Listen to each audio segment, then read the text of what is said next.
하나님의 말씀은 야고보서 5장 13절부터 18절까지 말씀입니다. 너희 중에 고난 당하는 자가 있느냐? 그는 기도할 것이요. 즐거워하는 자가 있느냐? 그는 찬송할지니라. 너희 중에 병든 자가 있느냐? 그는 교회의 장로들을 청할 것이요. 그들은 주의 이름으로 기름을 바르며 그를 위하여 기도할지니라.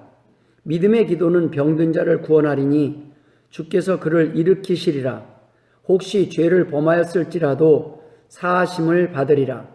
그러므로 너희 죄를 서로 고백하며 병이 낫기를 위하여 서로 기도하라. 의인의 강구는 역사하는 힘이 큼이니라.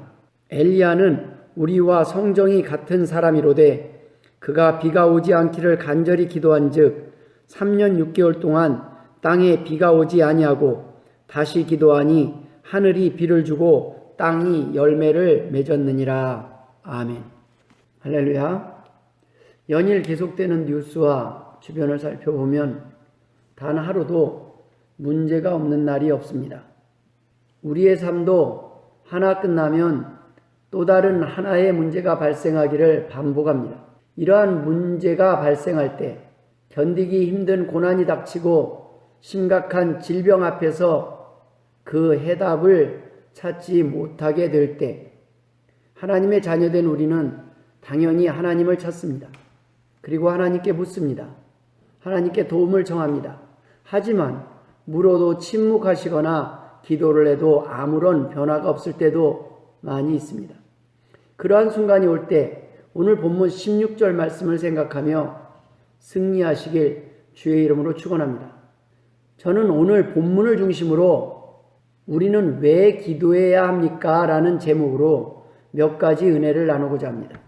첫 번째, 고난이 없는 인생이 없기 때문입니다. 우리는 고난이 닥치면 하나님께 묻습니다. 하나님, 왜 이런 고난이 제게 임했습니까? 하지만 이런 질문은 당장 겪고 있는 고난을 해결하는데 큰 도움이 되지 못합니다. 어떤 이유에서 고난이 닥쳤든 우리는 그 고난을 감당하고 이겨내야 합니다. 하나님께서는 하나님의 백성에게 고난과 더불어 그 고난을 이길 능력과 피할 길을 예비하셨다고 기록하고 있습니다. 고린도전서 10장 13절에 사람이 감당할 시험 밖에는 너희가 당한 것이 없나니 오직 하나님은 미쁘사 너희가 감당하지 못할 시험 당함을 허락하지 아니하시고 시험 당할 즈음에 또한 피할 길을 내사 너희로 능히 감당하게 하시느니라 라고 말씀하셨습니다. 우리가 해야 할 질문은 왜 내게 이런 고난이 닥쳤느냐가 아니라 어떻게 이 고난을 극복해야 하는가 라는 것입니다. 하나님의 백성의 능력은 고난의 유무가 아니라 고난을 극복할 능력이 있느냐 없느냐에서 나타납니다. 같은 태풍의 피해를 입어도 같은 질병 속에서 고난을 당해도 하나님의 백성들은 그 고난을 하나님을 통해서 해결하고 이겨내기 때문입니다. 왜 내게 이런 고난이 닥쳤느냐는 질문에는 아무 죄 없는 독생자 예수 그리스도께서도 죄 없이 고난을 당하시고 시험을 받으셨는데 왜 너는 이런 고난을 겪으면 안 되느냐라는 하나님의 질문에 아무런 할 말이 없습니다. 오늘 본문에는 고난이 우리에게 주는 의미와 우리가 언제 왜 기도해야 하는지 그 이유가 나타나 있습니다. 태풍이나 천재지변의 피해 속에 코로나와 같은 위기 속에 많은 하나님의 백성들, 자녀들조차도 아픔을 겪고 죽음에 이르기도 합니다. 그러나 하나님의 백성은 같은 고난을 겪고도 다르게 이겨냅니다. 낙심하거나 절망하지 않습니다. 포기하지 않습니다. 하나님을 원망하지 않습니다. 암을 낫게 하시지 않더라도 암을 이길 힘을 주시고 고난이나 죽음으로 인도하실지라도 두려워하지 않고 극복할 수 있는 힘, 승리할 수 있는 힘을 주시기 때문입니다.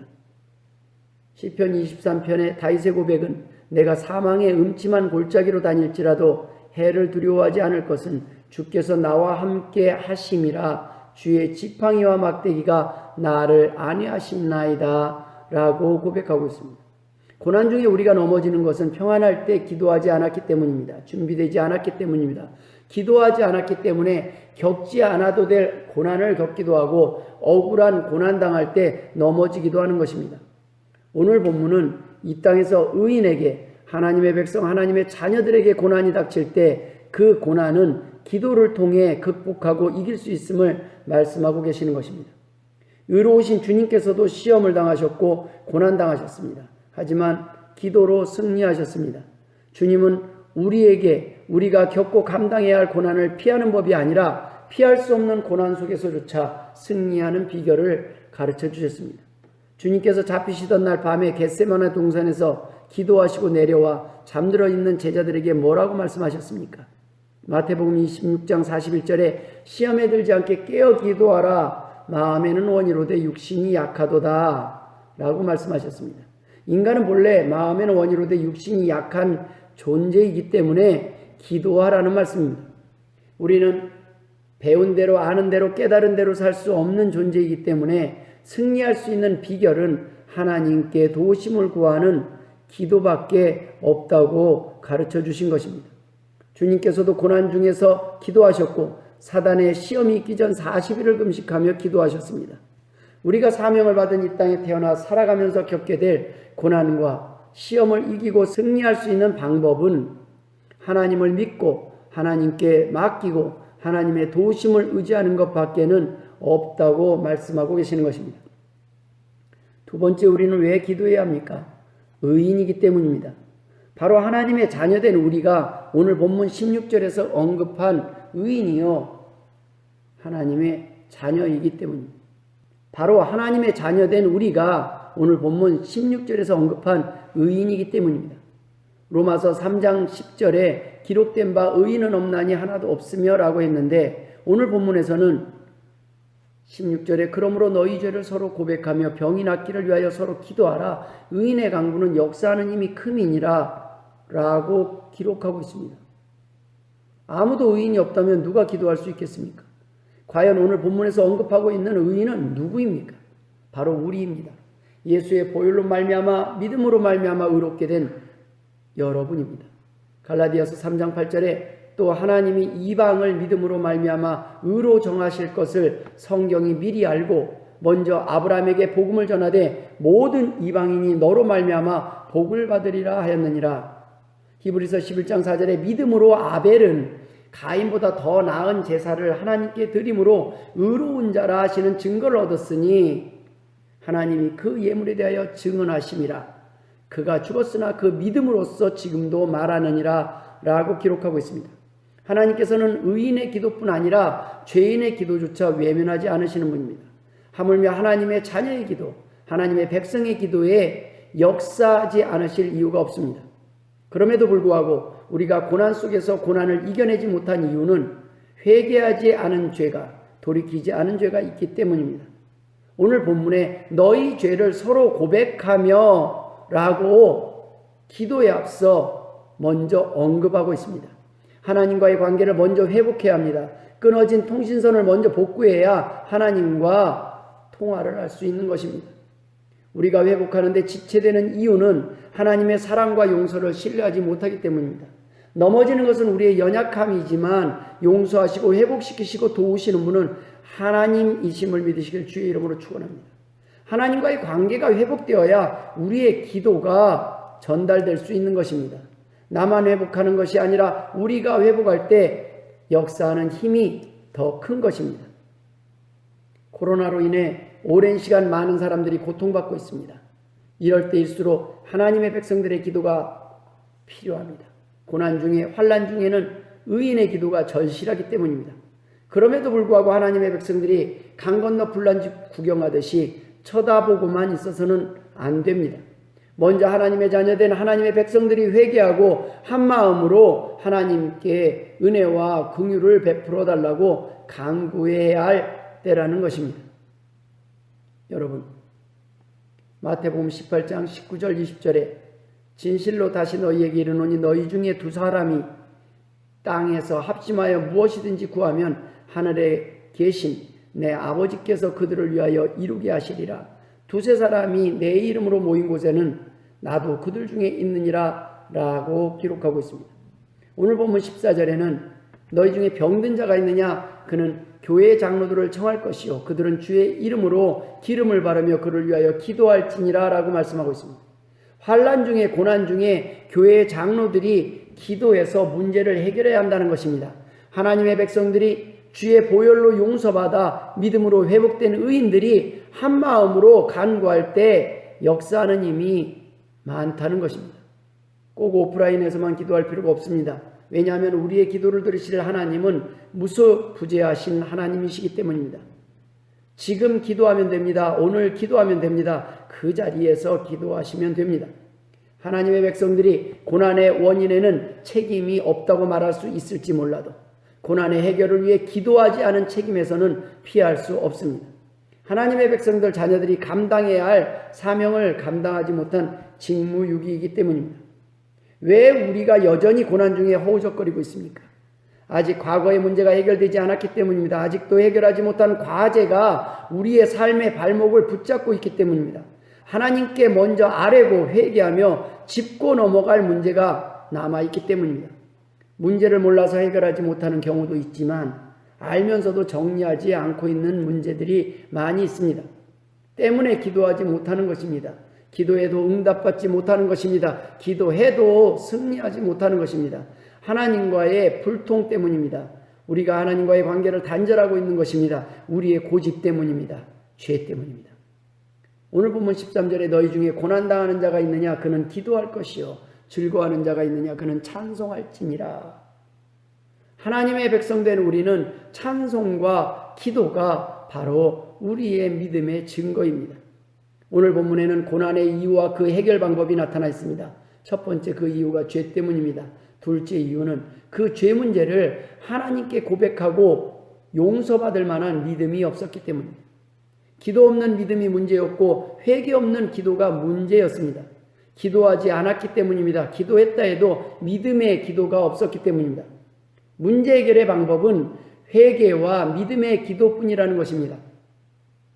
병든 의사는 자신의 병을 수술할 수 없습니다. 소경이 소경을 인도할 수 없습니다. 믿음을 잃어버린 하나님의 자녀는 고난 속에서 질병 속에서 스스로 믿음을 회복하고 일어서기가 힘이 듭니다. 이럴 때 질병 가운데 고난 가운데 있는 하나님의 자녀들을 위한 먼저 회복된 장로들과 성도들의 기도가 필요합니다. 역사하는 힘이 큰 믿음의 기도, 능력의 기도를 할 수 있는 의인들의 회복된 의인들의 기도가 필요하다는 말씀입니다. 힘들 때 기도를 부탁해야 할 곳이 있어야 합니다. 기도를 부탁해야 합니다. 교회의 장로, 즉 목사, 장로, 현재 건강하게 회복된 믿음의 선배들, 어른들에게, 성도들에게 도움을 청해야 합니다. 그것이 오늘 본문 14절의 말씀입니다. 너희 중에 병든 자가 있느냐? 그는 교회의 장로들을 청할 것이요 그들은 주의 이름으로 기름을 바르며 그를 위하여 기도할지니라. 왜 장로들을 청하라고 했습니까? 믿음의 기도가 필요했기 때문입니다. 의인의 기도가 필요했기 때문입니다. 즉 기도하지 않아서가 아니라는 말씀입니다. 먼저 믿은 자들입니다. 먼저 예수 그리스도를 영접한 자들입니다. 먼저 믿음의 경험, 믿음의 기도 응답의 경험이 있는 사람들입니다. 죄 문제, 회개의 문제가 먼저 해결된 사람들의 기도가 필요하다는 말씀입니다. 그들이 기도할 때 간구의 능력이 크게 나타난다는 말씀입니다. 왜 우리가 문제가 생길 때 스스로 기도하게 하지 않았을까요? 질병의 원인이 믿음이 없기 때문이라면, 기도할 믿음조차 없는 사람이라면, 기도해야 된다는 이유조차 모르는 사람들이라면 그들의 믿음으로 그들 스스로 치유할 수 없기 때문입니다. 오늘 보면 15절에 믿음의 기도는 병든 자를 구원하리니 주께서 그를 일으키시리라. 혹시 죄를 범하였을지라도 사하심을 받으리라 라고 말씀하셨습니다. 기도는 병든 자를 구원하는 능력이 있지만 구원하시는 분은 주님이십니다. 병든 자의 병든 원인이 죄 때문이라면 먼저 그 죄 문제부터 해결되어야 합니다. 병의 원인부터 제거되어야 하는 것입니다. 주님께서는 바로 그 병의 원인인 그 죄악까지도 사하신다는 말씀입니다. 이것이 온전한 치유요, 완전한 치유입니다. 기도 응답의 주체는 주님이십니다. 주님의 구원은 육신의 질병, 고난의 문제뿐 아니라 영혼까지 구원하시는 것이 목적이라는 말씀입니다. 육신의 질병은 구해도 한시적인 해결일 뿐이지만, 다시 목마를 수밖에 없는 일시적 해갈일 뿐이지만, 영혼의 질병의 치료는 근본적인 해결입니다. 생명은 연장받았으나 히스기야 왕도 결국은 죽었고, 죽었다 다시 살아난 나사로도 결국은 어땠습니까? 다시 죽었습니다. 죄로 인해 타락한 인간에게 있어서 이 땅에서의 영원한 회복은 없습니다. 그러나 이단들은 바로 이것을 약속하며 사람들을 미혹하고 있습니다. 그러나 오늘 본문 16절에는 그러므로 너희 죄를 서로 고백하며 병이 낫기를 위하여 서로 기도하라 라고 말씀하고 계십니다. 결국 의인의 강구는 곧 믿음의 강구입니다. 우리는 예수 그리스도를 통한 보혈의 공로로 용서받게 된다는 사실을 믿음으로 의롭게 된 백성이기 때문입니다. 의인의 강구는 역사하는 힘이 많으니라는 말씀은 기도 능력의 양을 말합니다. 이 말씀은 동시에 능력이 적은 기도, 역사가 적은 기도, 능력이 없는 기도도 있다는 말씀입니다. 우리의 기도의 능력은 믿음에서 나옵니다. 하나님의 자녀됨의 확신, 자녀됨의 회복에서 그 당당함에서 나옵니다. 자녀의 기도를 외면하지 않으실 하나님을 믿고 의지하는 기도를 통해 하나님은 하나님께서 하나님의 자녀를 어떻게 회복시키시고 지키시고 보호하시는지 증명하시고 보여주실 것이기 때문입니다. 세 번째 기도해야 할 이유는 우리도 엘리야와 같은 사람이기 때문입니다. 우리도 엘리야처럼 기도 열매를 경험할 수 있습니다. 17절에 보면 엘리야는 우리와 성정이 같은 사람이로되 그가 비가 오지 않기를 간절히 기도한즉 3년 6개월 동안 땅에 비가 오지 아니하고 라고 기록하고 있습니다. 여기서 성정이 같은 사람이라는 말씀은 기도의 결과와 능력에 있어서는 우리와 엘리야가 다를 바가 없다는 말씀입니다. 기도의 결과가 다른 것은 사람이 달라서가 아니라 믿음이 달라서인 것입니다.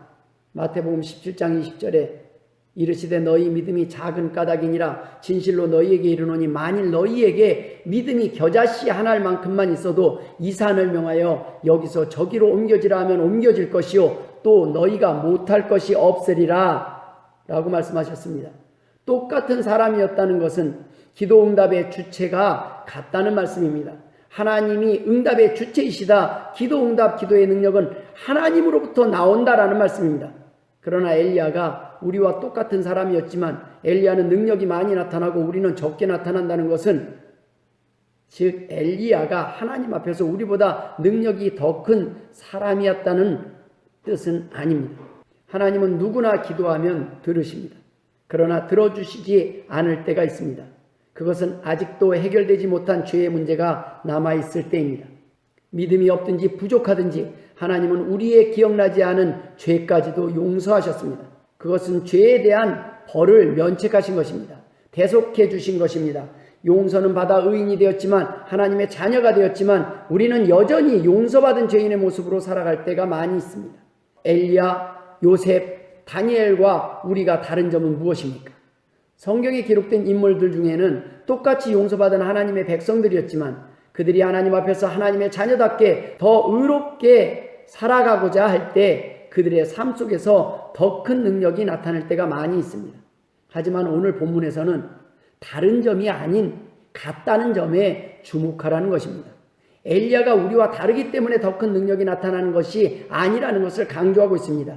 성경에 의인이라고 소개한 사람들이 많이 있습니다. 노아, 욥, 아브라함과 같은 사람들입니다. 오늘 본문에 엘리야 같은 사람입니다. 그 엘리야를 소개하면서 엘리야도 너희와 같은 사람이요 같은 의인이다. 그런 엘리야에게도 이러한 기도의 열매가 있었다라고 말씀하고 계시는 것입니다. 성경을 자세히 살펴보면 성경에 기록된 위대한 인물들이 의외로 특별히 자신의 스펙에 관심도 관리도 하지 않았음을 알 수 있습니다. 그들은 믿음의 기도를 통해 그들의 능력을 드러냈고 바로 그 능력이 그들의 스펙이 되었기 때문입니다. 오늘 본문 17절 18절에 엘리야는 우리와 성정이 같은 사람이로되 그가 비가 오지 않기를 간절히 기도한즉 3년 6개월 동안 땅에 비가 오지 아니하고 다시 기도하니 하늘이 비를 주고 땅이 열매를 맺었느니라 라고 기록하고 있습니다. 오늘 본문은 우리와 엘리야가 같다는 말씀입니다. 다를 바 없다는 말씀입니다. 엘리야, 다니엘, 노아, 욥, 요셉, 아브라함, 다윗이 하나님 앞에서는 대단한 존재가 아니라는 말씀입니다. 하나님이 대단하시다는 것입니다. 하나님이 주인공이시라는 것입니다. 기도 응답의 주체는 하나님이시라는 것입니다. 하나님이 모든 능력의 근원이요 복의 근원이시라는 말씀입니다. 목사나 일반 성도들이나 모두 같은 성도라는 것입니다. 엘리야나 교인이나 모두 같은 하나님의 자녀라는 것입니다. 우리도 엘리야처럼 야곱처럼 살아야 합니다. 그것이 가능하다는 것입니다. 우리도 베드로처럼 바울처럼 살 수 있다는 것입니다. 살아야 한다는 것입니다. 바로 우리가 이 시대의 베드로요, 엘리야요, 아브라함이요, 욥이라는 것입니다. 모두가 이 시대의 목사요, 장로라는 것입니다. 나는 엘리야와는 다르다는 생각이, 나는 목사와는 다르다는 생각이, 나는 엘리야처럼 목사처럼 살지 않아도 대충 살아도 된다고 생각하는 것이 문제라는 것입니다. 가끔 교인들이 목사에게 기도를 부탁할 때가 있습니다. 어려운 일이 닥쳤을 때 교회 목사에게, 교회 장로들에게, 어른들에게 기도를 요청하는 것은 옳은 일입니다. 그러나 정작 자신은 회개도 안 하고 기도도 안 하는 사람들이 있습니다. 목사님을 존경한다는 말 속에 자신은 목사처럼 다르게 살아도 된다는, 자신은 목사님처럼은 살고 싶지 않다는 생각이 들어있으면 문제라는 것입니다. 그래서 오늘 본문에서는 엘리야와 우리가 같다고 말씀하고 있는 것입니다. 엘리야뿐 아니라 목사나 장로나 성도나 모두 같은 의인이요 하나님의 자녀라고 말씀하고 계시는 것입니다. 엘리야가 우리와 다른 사람이 아니었다는 것입니다. 그럼에도 불구하고 다른 것은 우리와 다른 기도를 했다는 것입니다. 믿음의 조상들의 기도는 회개의 기도요, 믿음의 기도였다는 것입니다. 말씀을 마무리 짓도록 하겠습니다. 기독교의 기도는 불교의 기도처럼 골방이나 산속에서 돌을 닦는 것을 의미하지 않습니다. 하나님 앞에서 하나님과의 관계 회복을 하는 시간을 의미합니다. 관계 회복을 위한 대화의 시간을 의미합니다. 하나님과 화해의 시간을 의미합니다. 하나님과의 관계가 회복되기만 하면 그 외의 모든 문제는 다 해결됩니다. 기도의 능력은, 기도의 응답은 하나님과 인간과의 화해가 먼저 이루어졌음을 의미합니다. 서로 화목하고 서로 용서하고 서로 먼저 사랑하지 않고서는 예배를 드려도 기도를 해도 소용이 없다는 말씀입니다. 마태복음 5장 24절에 예물을 제단 앞에 두고 먼저 가서 형제와 화목하고 그 후에 와서 예물을 드리라. 레위기 22장 21절에는 만일 누구든지 서원한 것을 갚으려 하든지 자의로 예물을 드리려 하여 소나 양으로 화목제물을 여호와께 드리는 자는 기쁘게 받으심이 되도록 아무 흠이 없는 온전한 것으로 할지니 라고 기록하고 있습니다. 흠이 없는 온전한 화해와 화목의 기도를 의미합니다. 우리가 용서해도 상대가 용서하지 않을 수 있습니다. 그러나 우리가 용서하면 우리는 하나님 앞에 당당하게 예배할 수 있습니다. 상대방의 용서는 상대방의 자유요, 상대방의 몫이지만 우리가 해야 될 용서는 우리의 몫이기 때문입니다. 이러한 기도를 한 사람은 두려움이 없습니다. 하나님께서 지켜주시기 때문입니다. 어떤 선교사님이 어느 병든 사람에게 찾아가 전도를 했습니다. 그러자 그가 이렇게 말했습니다. 사실 선교사님이 은행에서 선교비를 찾아가지고 산을 넘을 때 제가 선교사님을 죽이고 그 선교비를 뺏으려고 뒤를 따라갔었습니다. 그런데 산에서 어떤 사람들 16명이 선교사님을 보호하고 있고 선교사님이 그 가운데서 잠을 자고 있어서 할 수 없이 그대로 돌아왔습니다. 라는 내용입니다. 그의 고백을 듣고 그 내용을 알아보니 바로 그 시간에 그 선교비를 보내고 도와주는 사람 16명이 그 선교사를 위하여 합심하여 기도하고 있었다고 합니다. 여러분, 하나님의 자녀의 기도, 의인의 기도, 믿음의 기도는 병든 자를 구원할 뿐 아니라 영혼까지 구하시고 보호하십니다. 모쪼록 오늘 말씀을 붙잡고 우리의 삶 속에서 엘리야, 다니엘과 같이 크고 위대한 기도 응답의 주인공으로 살아가시길 주님의 이름으로 축원합니다. 기도하겠습니다. 하나님 아버지 은혜를 감사드립니다.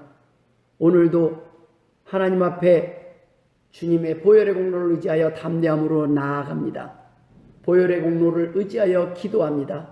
하나님 응답하여 주옵소서. 우리의 연약함을 도와주옵소서. 하나님 아버지 우리를 사용하여 주옵소서. 우리를 깨끗게 하여 주옵소서. 우리의 문제를 해결하여 주옵소서. 주의 자녀가 주의 보혈의 공로를 의지하여 기도할 때 하나님 아버지 은혜의 은혜를 더하여 주옵소서. 이제는 우리 구주 예수 그리스도의 은혜와 아버지 하나님의 극진하신 사랑하심과 성령님의 감화감동 역사 충만하심이 오늘도 주님의 보혈의 공로를 의지하여 하나님 앞에 나와서 담대하게 구하며 긍휼을 베푸시기를 소원하는 주의 백성들과 자녀들 머리머리 위에 이제로부터 영원토록 함께 있을지어다. 아멘.